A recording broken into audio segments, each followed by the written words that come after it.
Hello friends, कैसे हैं आप सब। कैसा रहा आपका करवा चौथ। तो आज मैं बनाने जा रही हूँ आपके लिए एक बढ़िया रेस्टोरेंट स्टाइल मलाई कोफ्ता, बिल्कुल मुंह में घुल जाने वाला। तो इसके लिए मैंने रख दिया है एक कढ़ाई, और कढ़ाई में मैंने थोड़ा सा ऑयल और ढेर सारा बटर डाला है ताकि हमारी ग्रेवी बिल्कुल बटरी और मक्खनी बने।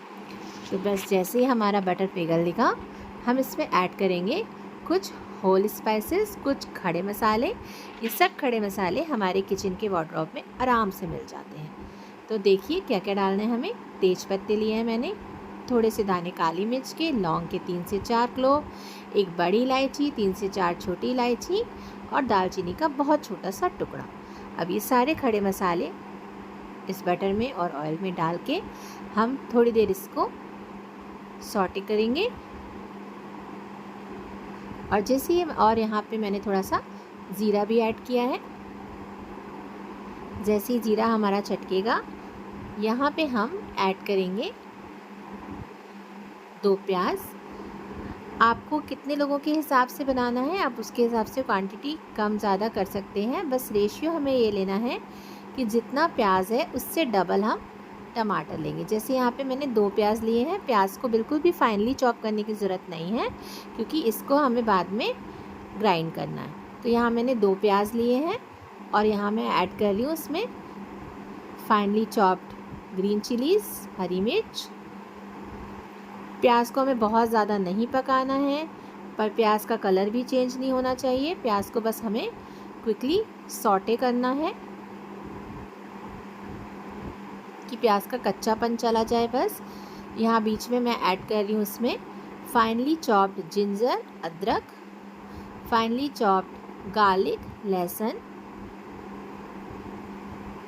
आप बहुत ध्यान से देखेंगे कि प्याज को हमें बिल्कुल भी ज़्यादा नहीं पकाना है, नहीं तो ग्रेवी जो है हमारी बहुत रेडिश हो जाएगी।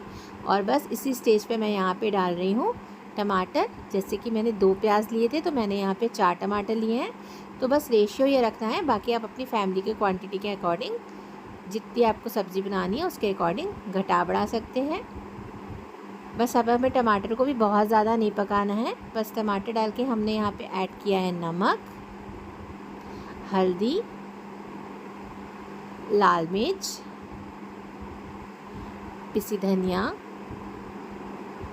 और अब इन मसालों के साथ हम टमाटर को 1 से 2 मिनट तक चलाते हुए पका लेंगे। बहुत ज़्यादा नहीं पकाना है। यहाँ मैंने थोड़ा सा जीरा पाउडर ऐड किया है।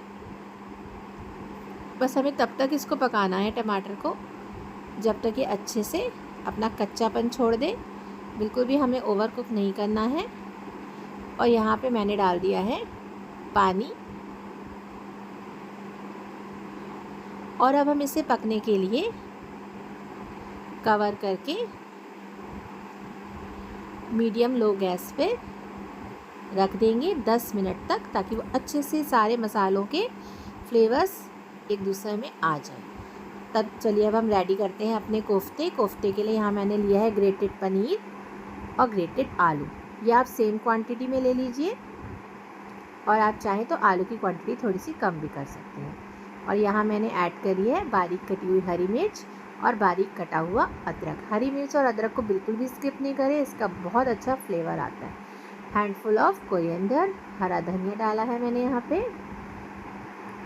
अब मैं इसमें ऐड करूँगी थोड़ा सा स्वाद के अनुसार नमक, और थोड़ी सी मैं यहाँ पे ऐड करूँगी काली मिर्च।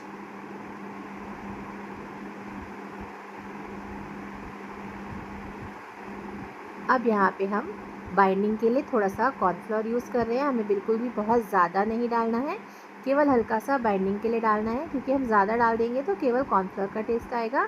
बस हल्का सा डालें और इसको मसल के अच्छे से इसका एक डो बना लें।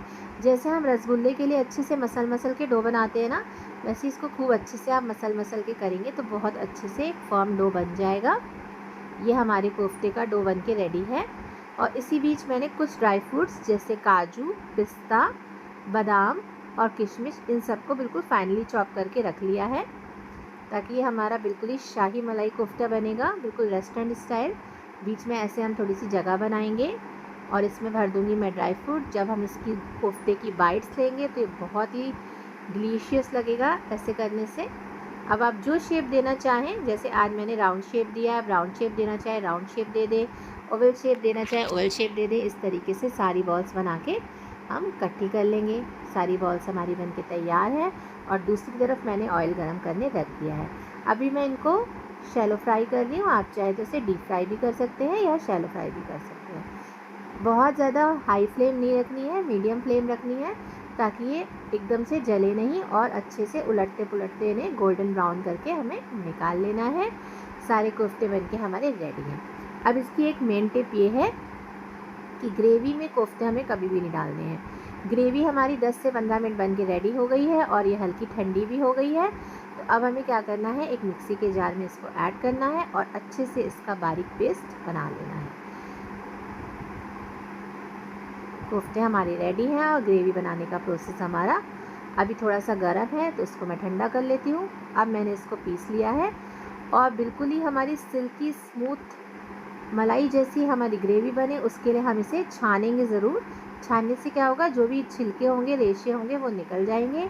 और छानने के बाद मैंने इसमें ऐड कर दिया है यहाँ पे थोड़ा सा कसूरी मेथी को हाथों से क्रश करके, और थोड़ी सी मैंने यहाँ पे चीनी डाली है, शुगर डाली है, हल्की सी माइल्ड सी इसमें जो मिठास आएगी वो बहुत ही बढ़िया लगती है।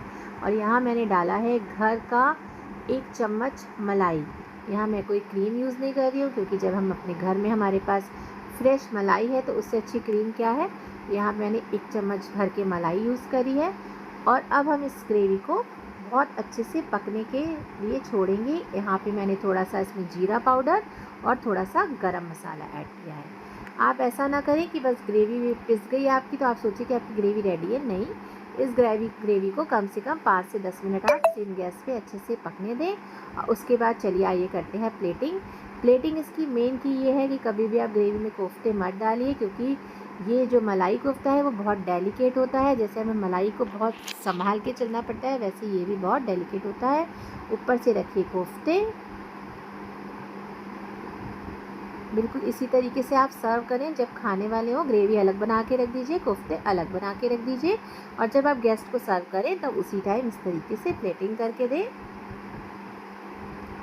यकीन मानिए, आप जब ये खाएंगे तो ये आपके मुंह में ऐसे घुल जाएंगे कि आपको पता ही नहीं चलेगा कि आपने क्या खाया है। बिल्कुल रुई की तरह सॉफ्ट। यहाँ मैंने कर दिया धनिया से गार्निश, और फिर से घर की ही मलाई से मैं इसको गार्निश कर रही हूँ।